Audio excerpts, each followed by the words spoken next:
If you had to make a choice, where would you say the perfect placement would be for a stone remnant?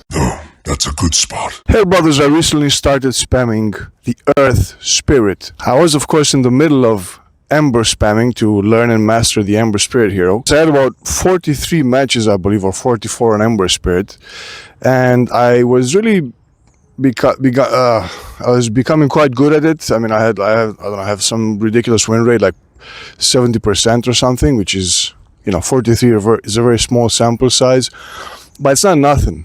Like, I'm fairly confident that in the Archon bracket, if I jump on the Ember Spirit now, I'll probably win regardless of how the lane goes. And the lane's probably going to go well, even with a bad matchup, like into a Necro or something. But the reason I changed into Earth Spirit is because I constantly keep an eye on Dota 2 Pro Tracker. And on Dota 2 Pro Tracker, the Earth Spirit has a crazy win rate. It has something like 54%, unless I'm mistaken, which is insane. Dota 2 Pro Tracker tracks players of 7k MMR and above, and to have that win rate, it's a clear indication the hero might be overtuned. Now I hope they don't nerf it, because I'm spamming it now. I basically have a simple criteria when I decide what heroes to spam. They have to have a positive win rate, and they have to kind of match with my style how I like to play and everything else. I believe in that. I think that even if you play a broken OP hero, but if it's not really your style or how you like to play, not only are you not going to do that well with it, it's going to be useless long term. So in any case, I started spamming Earth Spirit. The first thing I've noticed is that it's a lot more difficult to handle. It's a lot higher of a skill gap to pilot the Earth Spirit than it is to pilot the Ember Spirit. For one thing, his mobility spell, which is Rolling Boulder, just goes in a straight line. It goes a lot further if you put a stone remnant in front of your rolling boulder after you cast it, and it stuns for longer and stuff, but it goes further, so it's quite easy to miss. I've missed quite a few of these in key moments in teamfights, and you look like an idiot because you're like basically rolling out of the teamfight without hitting anybody. So that's less than ideal. So it is a steeper curve to learn the hero, even until you can just pilot it at a basic level. And in the beginning, I was scratching my head wondering, well, does this hero have such a win rate? Now, after a handful of matches, I've become a little bit better at it. I can see why. For one thing, it's extremely tanky. It's very difficult for you to have a bad mid matchup just because your first spell, the one that you max, the boulder, the kicking boulder spell, I forget what it's called, does a lot of damage. It was buffed a whole bunch of times, including the talent. So normally it does 300 damage, but it starts with like, I think 110 damage at level 1, which is a guarantee kill on the range creep every time, no matter the matchup, the lane. Like no hero can zone you out of the lane completely. You're going to get a creep or two basically every time, and the range creep is guaranteed just because of your rolling boulder. Very strong last hit, very high base damage. I think he's got high strength gain as well. He must, because he just becomes crazy tanky with minimal items. What else? I mean, the silence is great. The ultimate does 135 damage at max level. It starts with 45 damage, but obviously the thing about his ultimate magnetizes that you can make it last for a very, very long time, because every time you put a boulder or stone remnant next to the hero affected, it resets your ultimate. It resets the duration, so it starts again it's a 6-second duration, but then it starts again, so you let it get down to 2 or 1 seconds, and then you put another stone remnant down, and it also spreads to all of the nearby enemy heroes. So very good ultimate. It's almost impossible to fight in his ultimate. If you don't instantly win the team fight, you have to retreat, or like your whole team gets wiped or dies, because you can't group, because you don't want to spread the magnetize. You can just reset it on you. It's very difficult to burst. So I can see why he does it. Now let me talk about his talents a little bit. So his level 15 talent is very significant because it puts another 100 damage on his first boulder smash, and that means that at level 15 you do 400 damage with it, and it's on a 11-second cooldown. And coupled with the silence, you can just clear a creep wave just like that.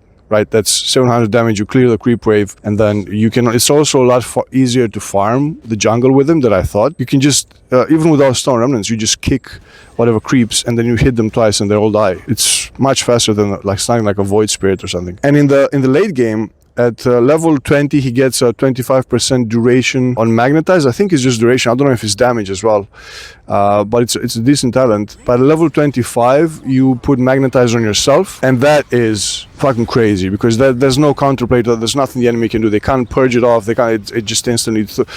For the duration of the whole fight, you're gonna do just from your ultimate 135 DPS, and it's going to last for however many remnants you have. You're going to have at least 10 at that level. You have got 14 in total, so that's like what? There's like 60 seconds of magnetize that keeps spreading to all the enemy heroes. It's just a nightmare, dude. And by level 25, you're a tank essentially. You're almost as tanky as an offlaner. You'll probably have a Shiva's Guard. If you have Bloodstone, you're unkillable. You'll have BKB, Kaya Sanj typically, and it's a great vessel hero as well. So the hero is amazing. Now, because of the skill gap, I mean, even I win with it, and I still miss certain skills and stuff, right? But I think once you get good at it, you don't really miss his skills that much. The hero is just a menace. I hope he might be a little too good. I hope they don't nerf him because I really like the hero, the play style. He can be very oppressive early. He's very aggressive. He can move around the map. I mean, you depend on your ultimate really for strong ganks and fights, but it's an amazing hero. I really hope that they don't nerf it after I spam it for 100 matches, become decent at it, and then it gets nerfed. And yeah, I mean, it's also a very strong support at level 4 because the save is amazing. If you get the shard on your magnet pull or whatever it's called, it's the spell that pulls your. You can just pull an enemy. An ally hero or a stone remnant, you can pull them very, very far away and get them out of very sticky situations, and it's there's no skill shot. It's like very easy to execute. So extremely strong hero and very fun, and it like fits my playstyle perfect, almost perfectly. I can't wait to see how my opinion changes once I actually become good at the hero. Perfect location.